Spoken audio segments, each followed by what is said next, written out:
Hi guys, my name is David and welcome back to my channel. So today I am going to be reviewing Son of Celluloid by Clive Barker. I have got a graphic novel version of it, as this is an adaptation of one of his stories in his Books of Bloods series. The story that this is actually based on is actually in volume 3 of the Books of Bloods, and it's the same name as the graphic novel. I have recently got into Clive Barker's graphic novels, as I really love reading Clive Barker's novels, and I'm extremely enjoying his graphic novels, as they are really short and sweet and to the point. The artwork in this one is amazing. It's really detailed. It's very immersive. It can get very violent and weird and bloody because it's Clive Barker. But I really enjoyed it. Yeah, it's really fun. It was a trip to actually read this. I can't remember if I said already, but I read this all in one day.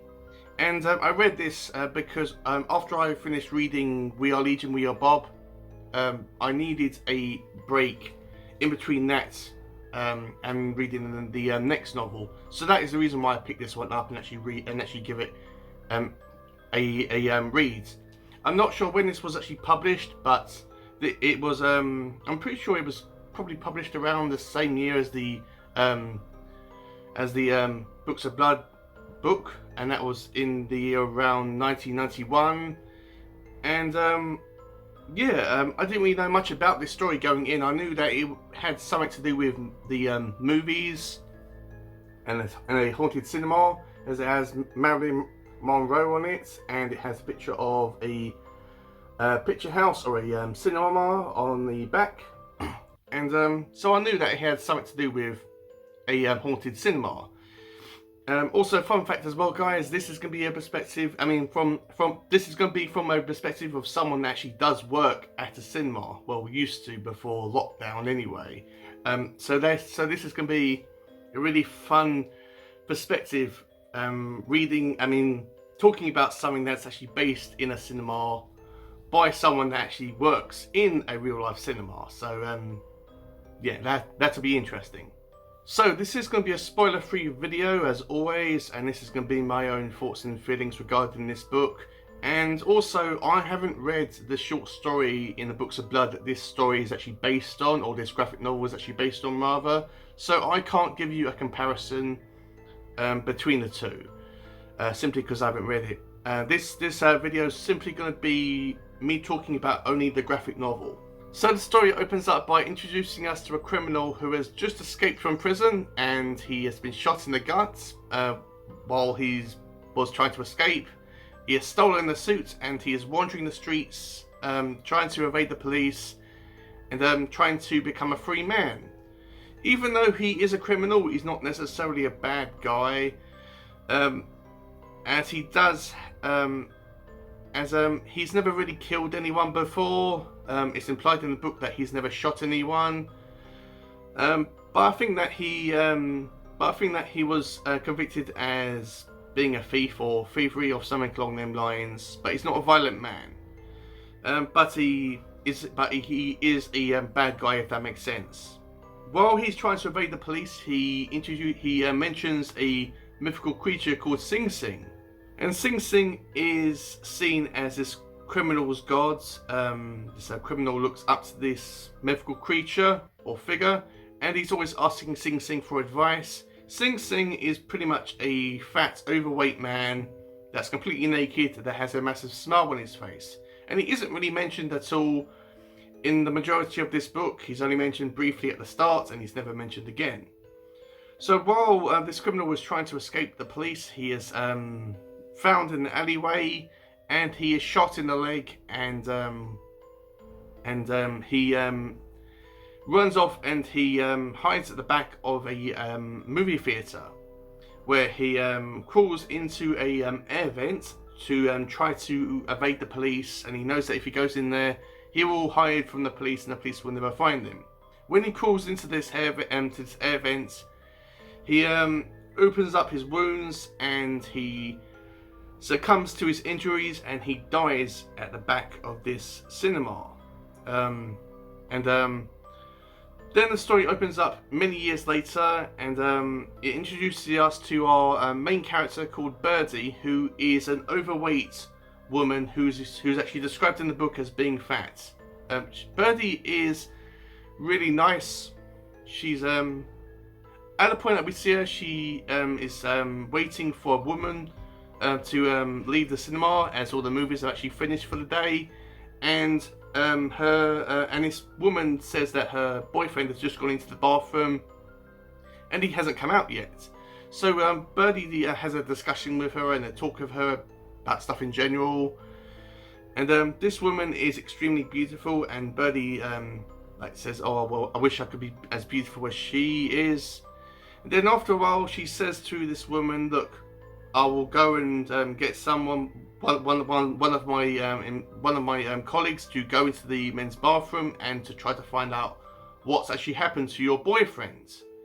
Then she goes in and talks to another employee called Ricky. Now Ricky, at this point, he is more of a handyman of the cinema, and he is investigating a very strange smell at the back of the cinema. So yeah, that could be something. And Birdie asks Ricky to go into the bathroom and find out what's happened to this guy, and so these two customers can actually leave for the night, and Birdie and Ricky could shut up the cinema and go home themselves. So when Ricky goes into the bathroom, he is shocked because he enters, as soon as he goes into the bathroom, he immediately enters a western town, and he is taken aback by this, and it's like an old western town that he walks into, and he's completely shocked by this. At first he thinks that it's more of an illusion, but he soon discovers that it's not what he thinks it is. It is a real life western town where people get shot and he gets shot at, and he even discovers a character that actually went into this bathroom and got shot themselves. And it's all bloody and gory, and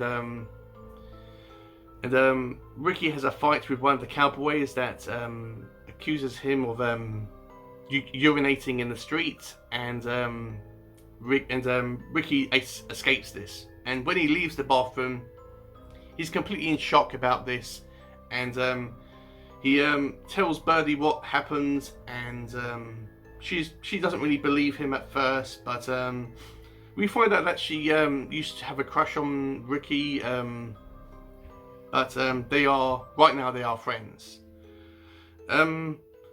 At this point, Birdie is very suspicious about what's actually happening. She's called the police as she's found a dead body in a bathroom, and she calls the police, and when she's on the phone, she hears all these strange voices that taunt her, that actually say her name and say Ricky's name, and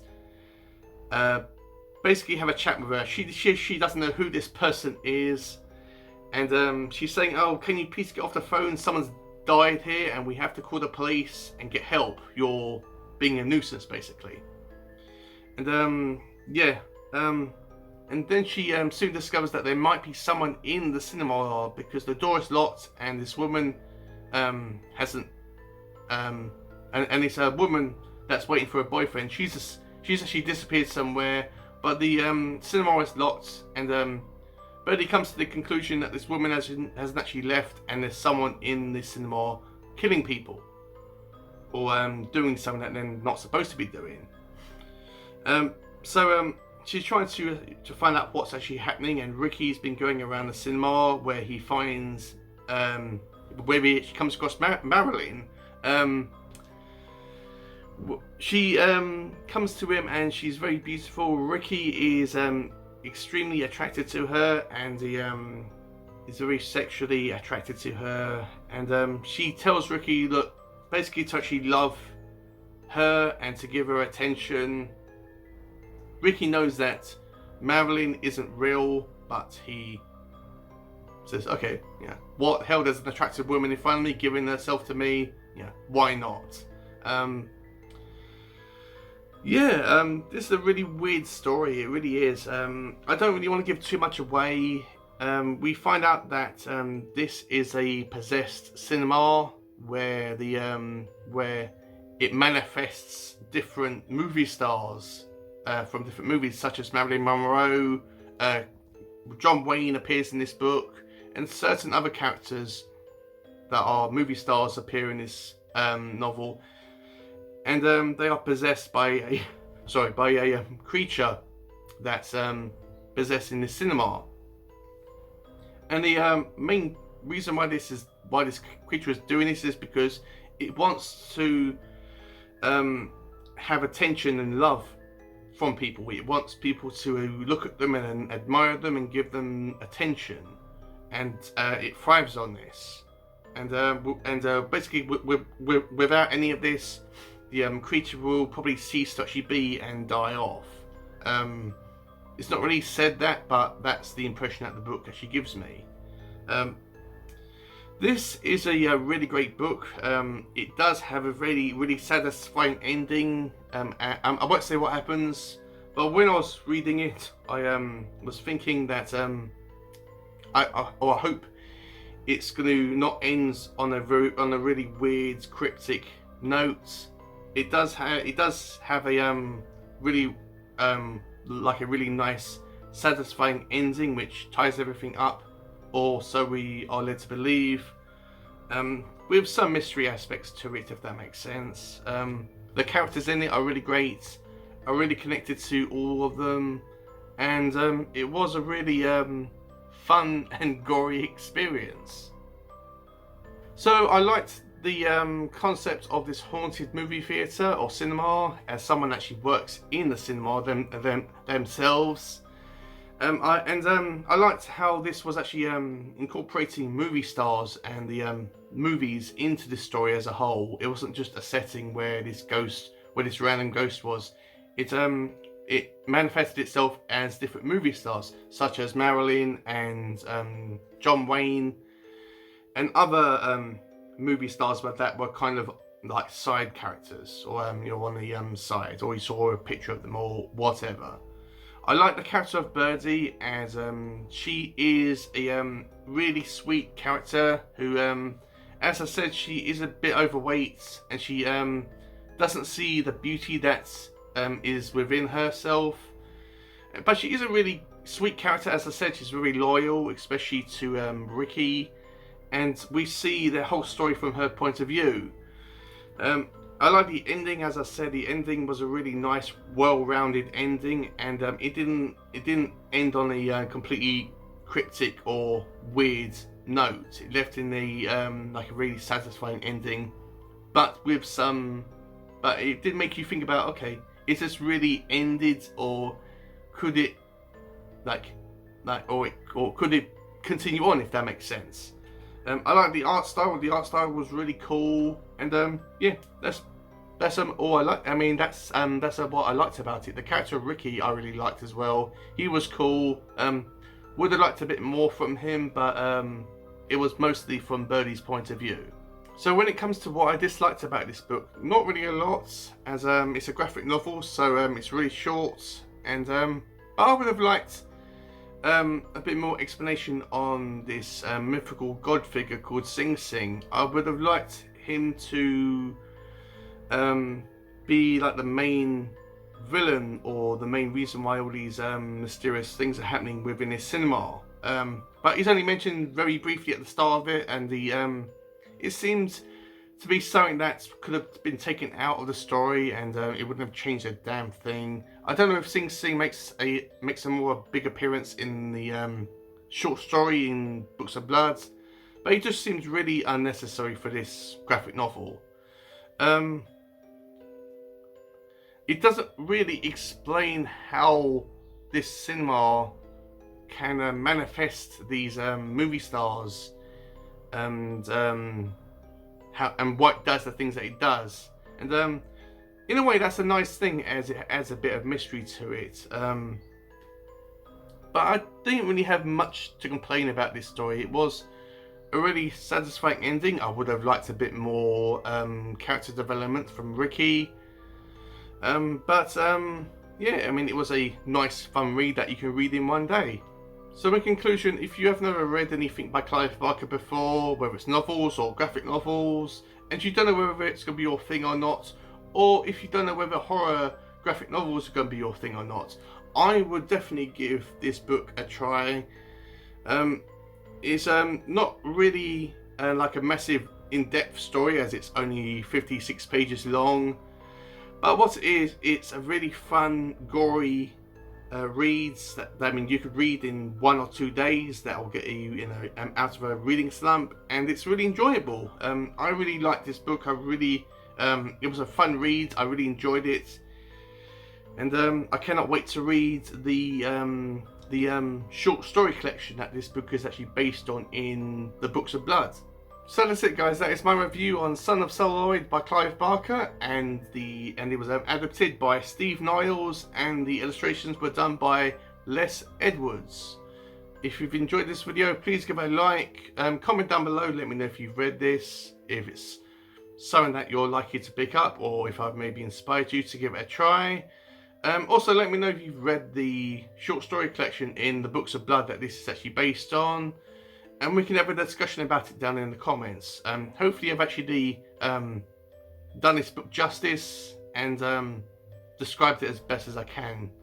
If you've enjoyed this video as a whole, please consider subscribing to my channel, as it helps out so much. If you do subscribe, please click on the little bell notification just so it reminds you about whenever I upload videos, which are every Monday and Friday.